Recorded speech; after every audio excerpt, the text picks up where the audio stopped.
Who knows what's going to happen? But I think certainly they're two very different personalities. I mean, Slicker tends to be very out there with some of his comments. I mean, Chocobar seems to be more reserved and more quiet, not really that much of a trash talker. So it's going to be a fun match, but I think either player could win this game.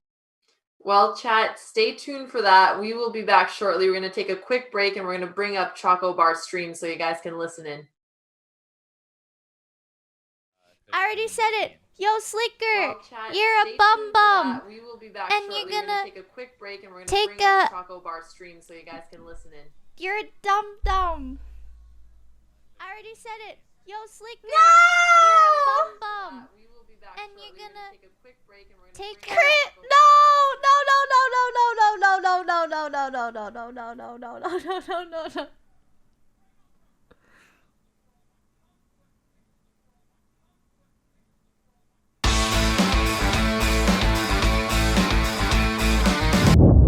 So, okay. All right. So the first game of the day today was played between NymN and Forsen. Very big game for many reasons. How do I feel about the combination chess and deadlift competition? I mean, I've just, I don't know. I've never been like, I mean, I'm built for upper body strength, but I've never really done that, honestly. So, I mean, maybe I should do some lifting. It's never been my thing, but I certainly have. I mean, I've got the body type for it more than the other stuff, certainly. So maybe I should. Anyway, all right, we're going to start by looking at this game between NymN and Forsen. I will put the evaluation of the lines on it as well. So let's go here. Okay, you guys. So let's take a look at this game between NymN and Forsen. So let's go. So d4 is played by NymN. Forsen plays knight f6. NymN goes c4. And here Forsen makes a very bad decision. He plays e5. Trampoline and eggs. I will do it when I can. I still am having issues finding people to kind of, to set it up, but it's going to happen down the road. Worst case scenario, I'm guessing that if I go to LA at some point, I could maybe go to the offline house and do something there. Actually, speaking of which, isn't Scar online? Is Scar alive or not? Chat, is Scar alive right now? You guys tell me. Is Scar alive? He is? Okay, maybe after I do commentary, maybe I'll see if he's available to do something. Because he was messaging me on Twitter. So offline TV, yes, offline TV is what I'm referring to. Okay. Scar is not alive. He's playing Riot Chess. What is he playing? TFT? He's playing TFT, right? Okay, yeah. Okay, so c4, e5 played, d takes e5, knight g4. NymN plays bishop f4. I think NymN did preparation with Alexandra Botez. Or no, sorry, it was Anna Kramling. My apologies. Sorry.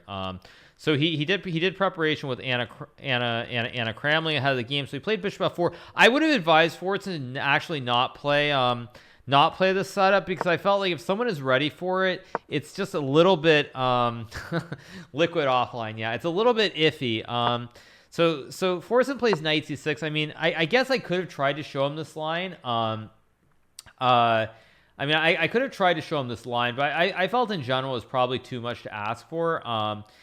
In terms of preparation, like 1 hour. So I mean, unfortunately, he plays knight c6, which is not the best move here. Queen e7, a3. Now, I was disappointed that Forsen did not play the correct variation. What he should have done is knight takes pawn, because if white takes the bishop here, you go knight d3, which is just checkmate. King is stuck. It's pinned, and it's game over. Then you do IHOM with the prime. So now here, what white has to do is basically white has to capture. And now play e3 or takes. Most likely, I would have expected NymN to take, and then after takes queen e5. Position is very balanced, and black is doing completely fine here. So I was a little bit disappointed to see bishop takes, but it's still okay. Takes, e3, castles, bishop e2, d6 was played. H3, bishop to e6, good move by Forsen, attacking the pawn on c4 with the knight and the bishop. Takes. Castles, rook d8, queen c3, f6. Another good move by Forsen. Creates the pawn chain. He has like the semi-hat here with the bishop targeting all of white's pawns. Sorry about that. Let's go back. Sorry. Why did it jump so far? Okay, so anyway, so he creates a semi-hat here with the bishop targeting all the pawns. Rook fd1 is played by NymN.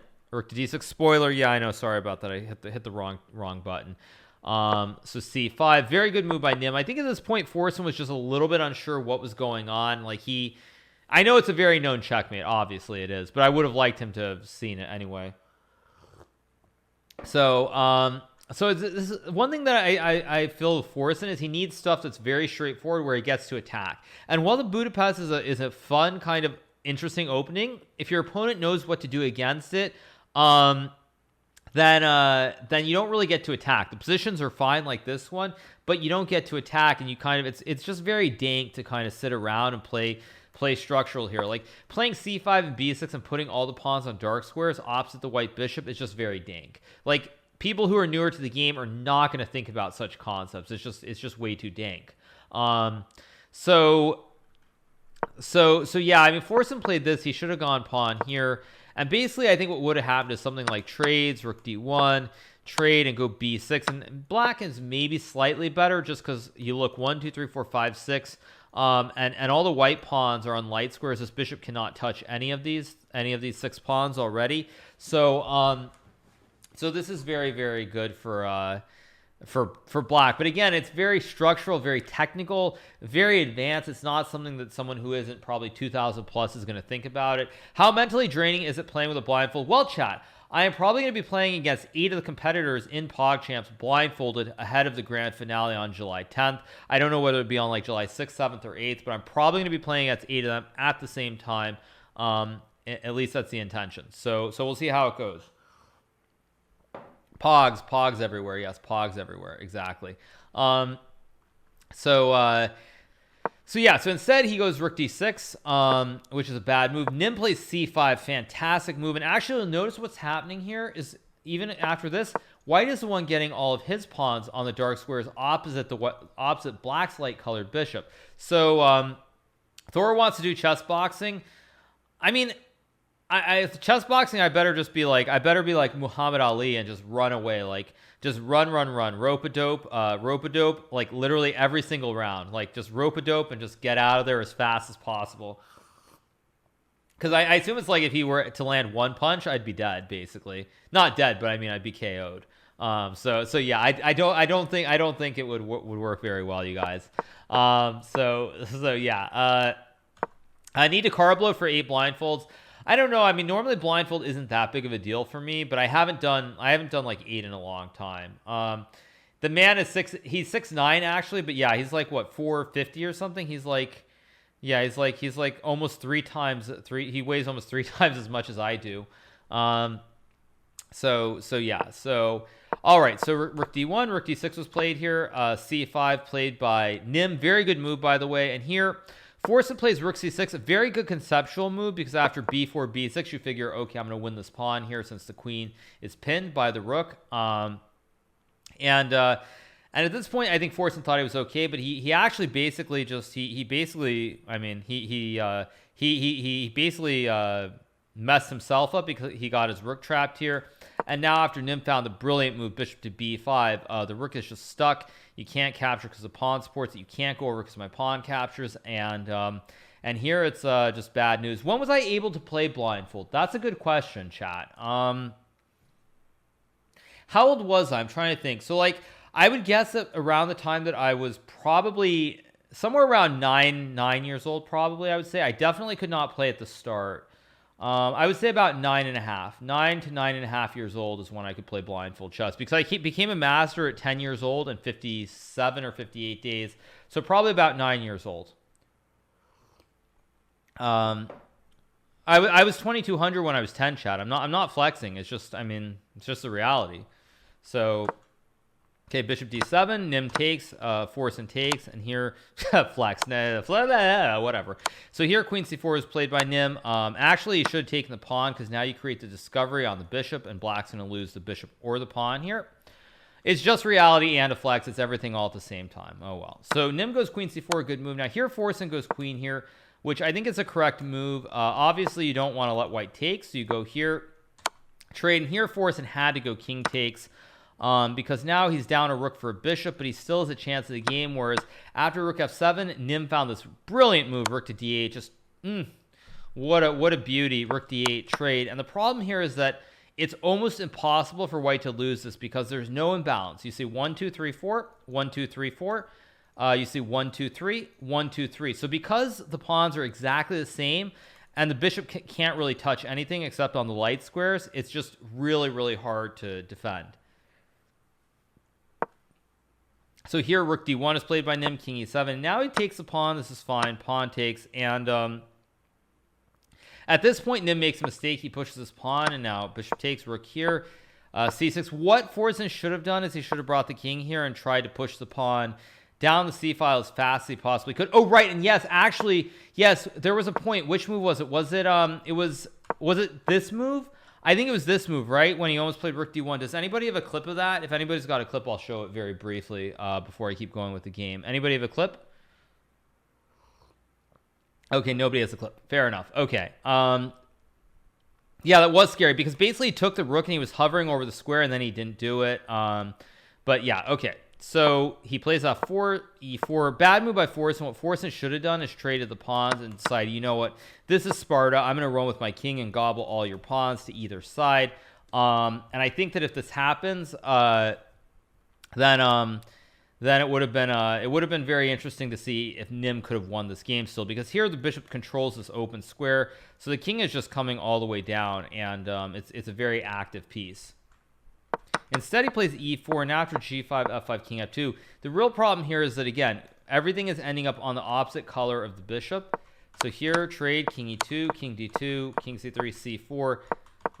They play a couple of repetitions, and now you'll see, look at all these pieces. Everything is on a dark square. The only force that black has outside of pawns is a bishop, and it's on the light squares, so the bishop can't touch anything here, and so it's just completely lost for Forsen. Goes here, king b4, here, play a couple of moves, keep waiting, and finally NymN, after a couple of sort of drifting random moves, finds rook to h2, takes the open file, and starts to understand that he can basically come and gobble all these kingside pawns. So bishop e8, rook to h8, bishop f7, rook to d8, king to c5, rook to c8 is played, king to b5, rook c7, bishop g8, rook e7, and now finally, after a bunch of random moves, NymN finds the correct move, which is rook to c6, which hits the bishop and the pawn. And at this point, it's completely winning for white, basically, because black cannot stop white from capturing this pawn on g6 here. So king d5 is played, takes, bishop e8, rook f6, and at this point, he goes bishop h5. NymN correctly plays g6. Very nice move here, ignoring the pawn and just saying, you know what, I can run this one up the board and make a queen. He takes now after rook g6, king c5, rook f6. Forsen resigns because NymN will simply capture all these pawns, and it's just a very clean win with the rook against pawns. So certainly a big surprise in this game, the fact that NymN beat Forsen, but clearly the hard work that NymN put in, taking lessons with Anna Kramling, taking lessons with Alexandra Botez, myself, and also Niels Grandelius paid big dividends as NymN wins this game. He gets the first seed in Group C, which I think means he's going to have a very, very pleasant first-round matchup, I think, in the champions bracket as well. Of course, we'll see what happens in the match tomorrow between BoxBox and Papa Plata, but I do think it's looking very, very good here for NymN. So this was the first game, and again, I mean, NymN did everything he had to do. When is the Sliker lesson? I'm guessing tomorrow or the day after. I don't know what the brackets, what the setup is going to be for the brackets, but I'll figure it out as we go. So okay, so with this win, NymN takes first place in Group C. So let's keep going on. Second game was between erobb, right? So let's pop this one up. Okay, so here we go. So this is a game between erobb and VoyBoy. I'll look at it from black's point of view. So e4, c5, d3, knight c6 here, knight c3, g6. So VoyBoy plays this classical sort of accelerated dragon setup, brings the knight, pushes the pawn, bishop g7. I'm not following Clutch Chess, you guys know I'm not. I'm sorry, I'm focused on Pogchamps. It's a much more important tournament. So e5 played here. Knight takes e5. They trade. Unfortunately, e5 is not the best move here because it gives up a pawn. What erobb should have played is probably played like g3, bishop g2, and castle the king out of the center of the board. Instead, he plays e5. Knight takes, bishop takes e5. Queen e2, bishop g7 played here by VoyBoy. Black is up 1 pawn. Just wants to develop the knight, push in the center, and again, very nice diagonal for the bishop. So queen f3, knight f6, g3, castles. Now here erobb goes bishop h3. Not a terrible move, but bishop g2 is definitely a better setup, putting it on this long diagonal down towards the black pawn and the black rook. And this is just the fundamental setup you like. You like the bishop inside this the sniper's nest or turret or hat or hut, or everyone has a different name for it. Okay, Liam, you want to be like that, Liam? You want to be a smart ass? Okay. All right, dude. Have fun. Okay. Goodbye. You're banned. Okay, so bishop h3 is a better move instead of bishop g2. So now d5 is played by VoyBoy here. And now here erobb plays the wrong move. He castles the king. What he should have done is traded the bishops. I don't think he realized the bishop was under attack here on h3. So instead he castles. He could have traded bishops, and after bishop takes c8, rook takes c8, castles. Black is still up 1 pawn, but it's not so clear here. So let's keep going. So castles played, and now VoyBoy unfortunately takes this free bishop here. Rook e1 is played, bishop g4, queen to f4, and now d4 is played by VoyBoy, trying to attack this knight, remove another white piece here. So knight b5. Queen to b6 is played here. Knight c7, rook c8. Now here, erobb finds rook takes e7. Very, very good move. He keeps the knight protected on c7 here. And at this point, I could tell that VoyBoy was a little bit shaken here. He was a little bit shaken, so I think he was like, okay, I'm going to back up. I'm just going to take a deep breath, just make sure I don't leave anything under attack. He goes bishop f5 here. F3 is played, and now VoyBoy plays knight h5. Very good move. Attacking the queen, which is really one of the two defenders protecting the knight on c7. So knight to d5 was played here by erobb. Knight takes f4. Knight takes b6. Knight h3, king g2, and now a takes b6 was played by VoyBoy. So black is currently up 2 pieces. He's up a bishop and a knight at this point. Rook takes b7 is played by erobb, and now VoyBoy again trying to be classic, plays rook b8. Great ban. Look, chat. I mean, look, it's my channel. Someone wants to be an idiot, you know, and write a bunch of stupid nonsense. Then I mean, I'm just gonna ban them. It's that simple. There's nothing more to it. So rook e7 is played here by erobb. So here VoyBoy plays h6, not the best move. What he should have played was pawn to h5 here to prevent white from pushing the pawn to g4. And at this point, white is simply up. White is simply down 2 pieces and has nothing to do. So h6 played, g4 takes, knight g5. And here VoyBoy is up a piece and much better. But I was very impressed by what erobb did here. So he takes and goes rook e1. Very, very good setup, bringing the rooks to the center of the board. He controls this open line on the e file. So bishop f6 here, rook to e4, king g7. So h3, just some normal moves. And here VoyBoy plays rook e8. Very good move to try to fight for the file. And since black is already up one rook or one bishop, sorry, he doesn't mind trades. And now here VoyBoy sees a very nasty bishop to g3 check, which hits the king, and white king can't stay glued to the rook and the bishop. So takes, rook takes e1, king f2, rook b1, and the rest really doesn't need explanation. They keep going. And at this point, I think erobb got up from the board. I think he got up from the game, because he knew that it was checkmate at 1 once he moved the king, because you just go queen a3 or queen a1, and the queens just guard all the critical lines, and it's checkmate. So at this point, what I would say is that basically erobb got up from the board. I think I don't know if this is when he went to get his new.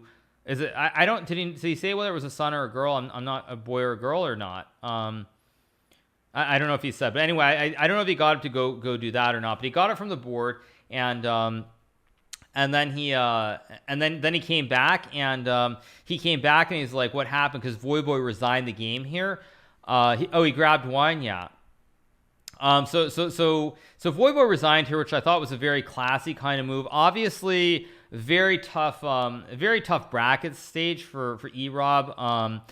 I don't even know if it's so much about the preparation as much as he just, I think I don't want to be like, I don't want to be mean towards coaches or anything, but I felt that maybe it's a little bit misguided in terms of the approach that he was given, and it was just a little bit too much for him to intake and remember.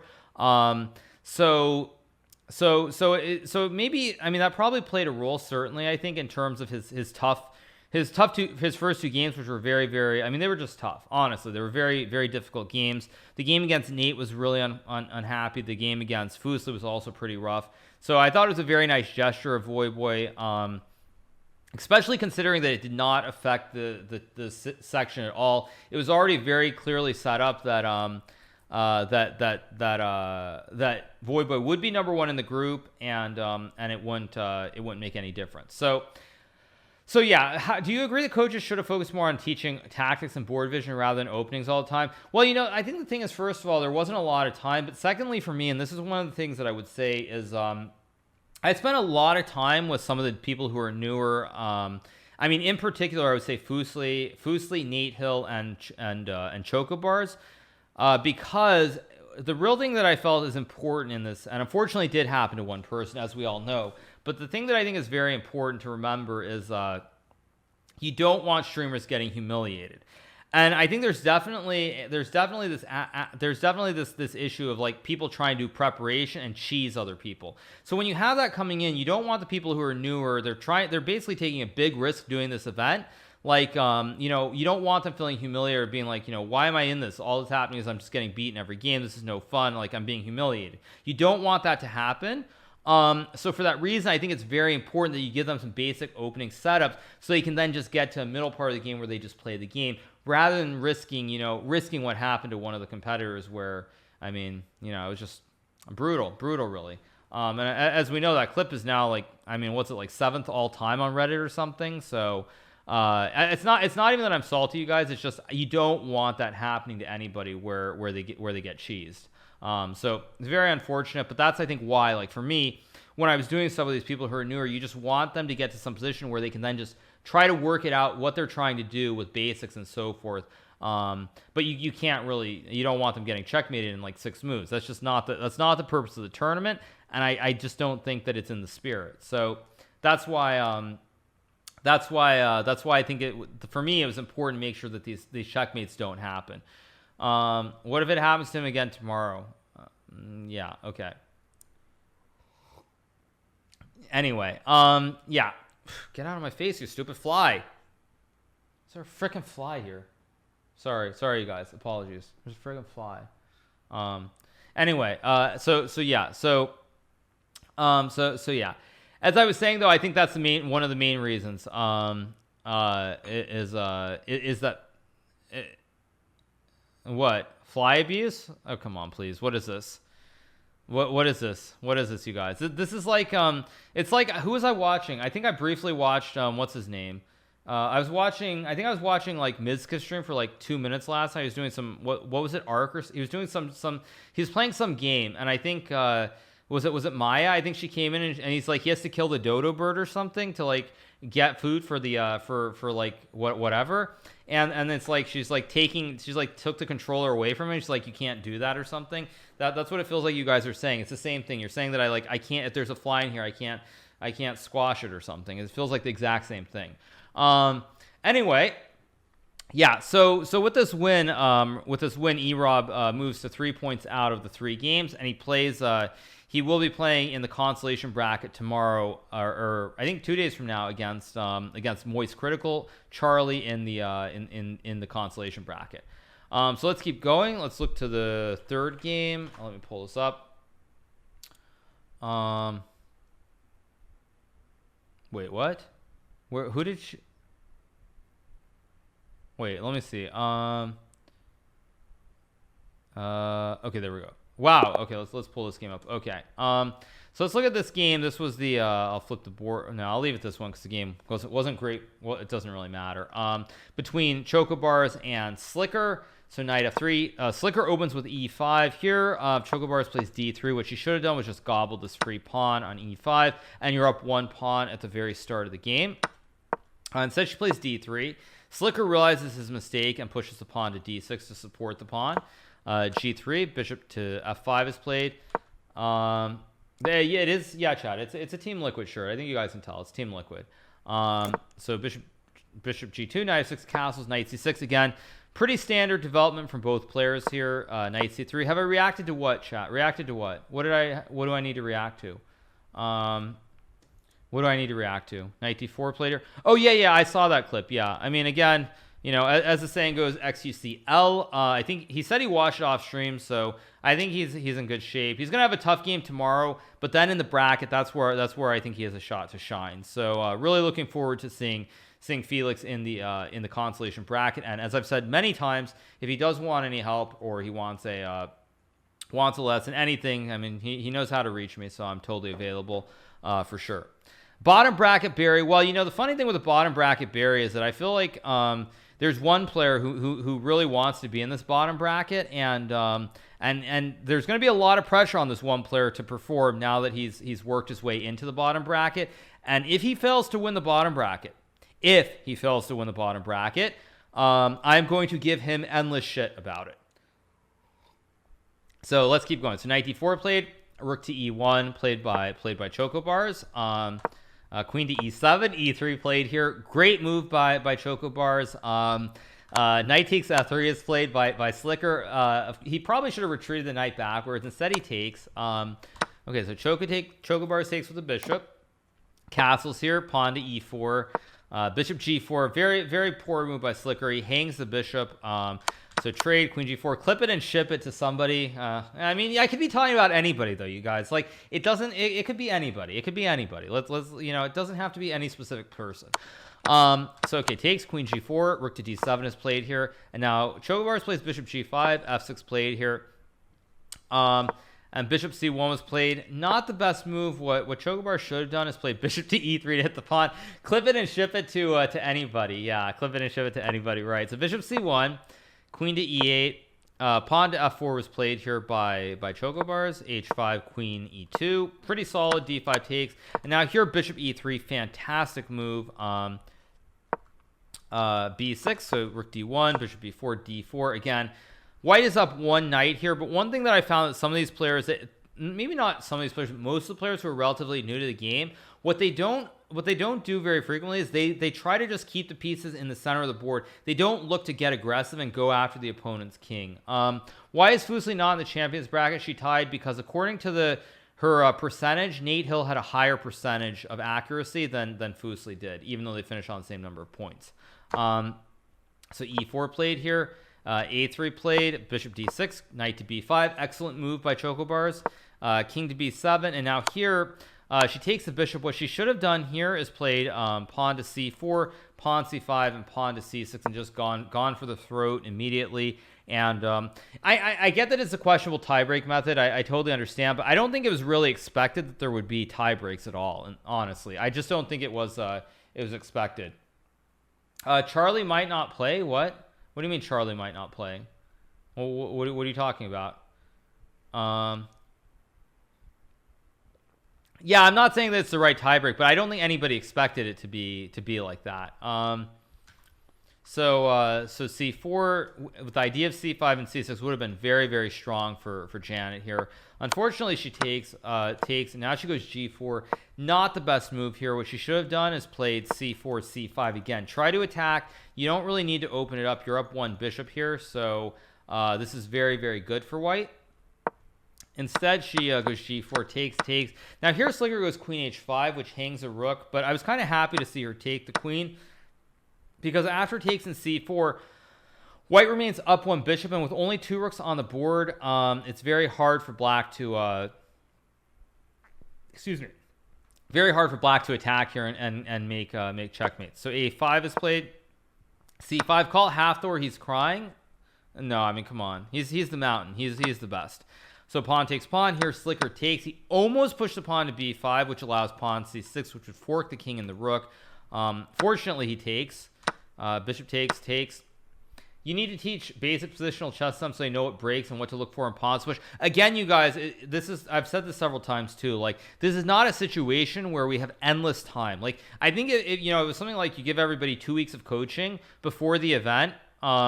Then I think it's definitely realistic to give them more of the sort of stuff. But when it's just like when you have like only 1 hour or 2 hours, you don't have a lot of time. Like you have to figure out what is the best thing that you can do for them. So like if you had like endless time, then yes, there would be a lot of stuff you could help them with. But with the limited time, it's very, very difficult to do all of this. So rook c1 played, king c6, bishop f8. 1 month of coaching, extra games for tiebreaker, and the tournament never finished. Yeah. So king b6, so takes, king to f1 played here. Rook g5, very, very unfortunate move played here by xChocobars. Yeah, you guys, I'm not part of Team Liquid yet. Maybe down the road I will be, but certainly there were discussions, and they did send me some free swag. So like I really love the shirt. It's fantastic, and I mean, come on, the design. I mean, this is a really sexy design on the shirt. Like, you know, the logo, Team Liquid. It's some good stuff. So let's keep going. So rook g5 was played here. King e2 was played by Choco. Now rook g2 is played. I think she was low on time, or she was tunneling already, because if she could have taken the rook here with the pawn, and if she had done this, I think almost for sure she would have on slicker teammate. Yeah. Okay, so rook g5, king e2 check, king d1, rook takes h2 is played here by xChocobars. So now rook c2 played.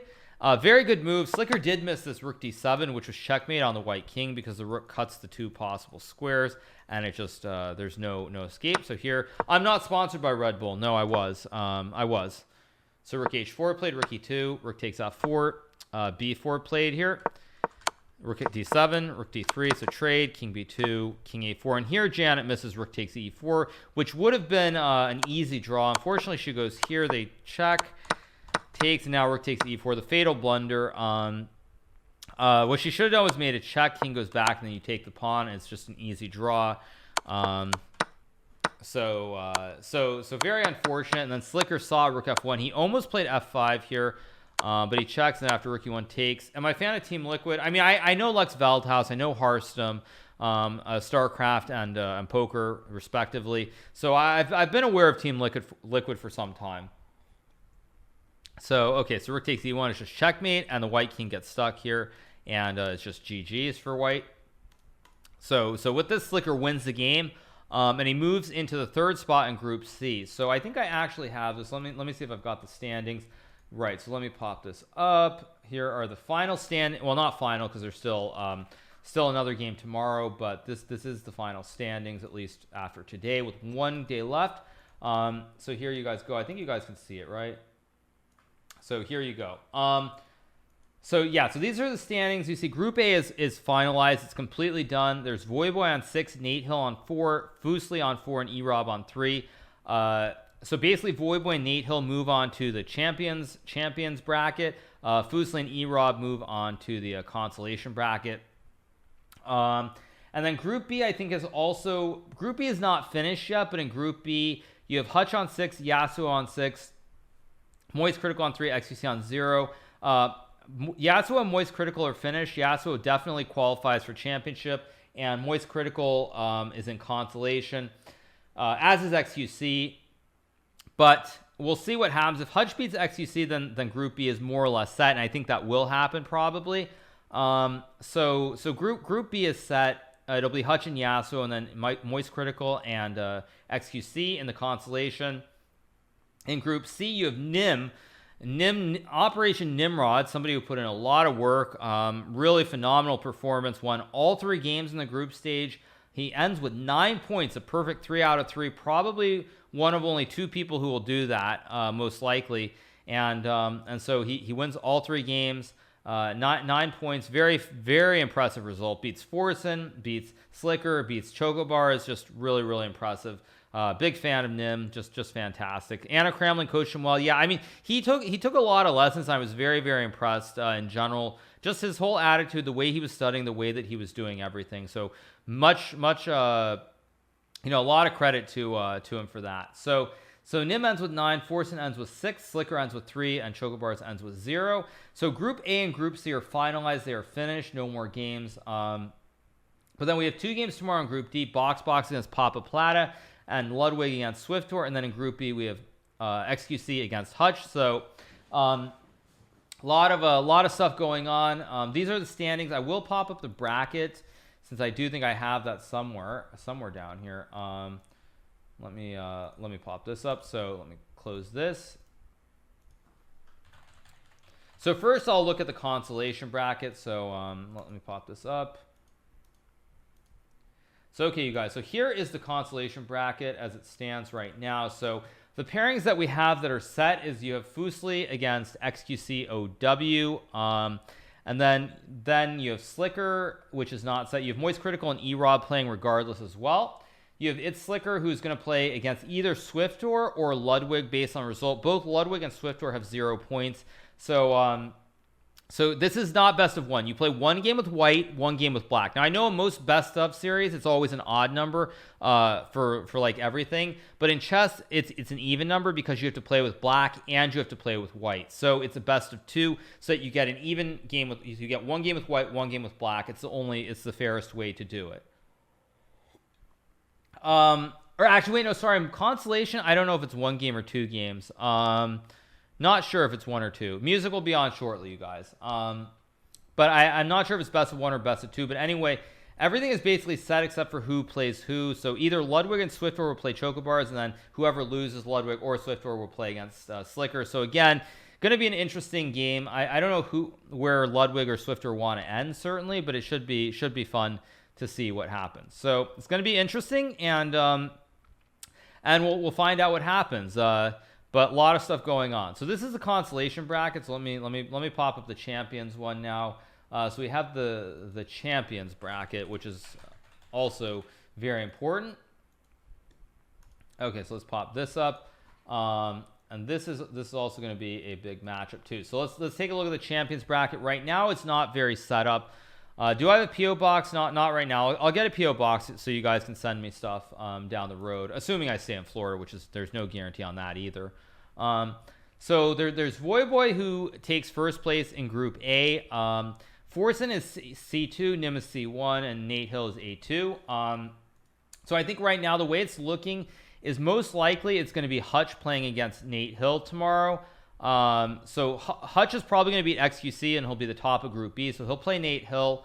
And that would mean that number 2 in Group B is Yasuo, which means Yasuo will be playing against VoyBoy, the big matchup, of course. Everybody wants to see, I think honestly, everybody just wants to see the league guys just bash each other's heads in at chess, because they all have their rivalries, and there's all this, like, they all hate each other, love each other, and everything in between in league. So I think everybody's excited. As we know, like, VoyBoy and Box have their thing. I think VoyBoy and Yasuo have their thing. Like, everybody in league seems to have this, like, there's always some, like, story. Even if everybody's made up and they're on good terms now, everybody has it.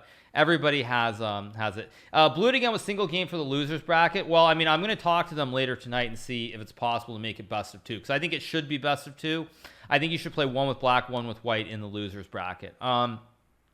At any rate, if we look at the other one, I think D1, assuming that Box beats Papa Plata, which I think he will, it's going to be Box playing Forsen. Very big matchup, by the way. And then it would be NymN playing against Papa Plata. So I think it's going to be an interesting bracket. I think we'll know more tomorrow. But assuming that nothing changes, I think the final matchups for champions will be VoyBoy Yasuo. It'll be Box Forsen, NymN against Papa Plata, and then Hutch against Nate Hill. So I think that's going to be the matchups going forward.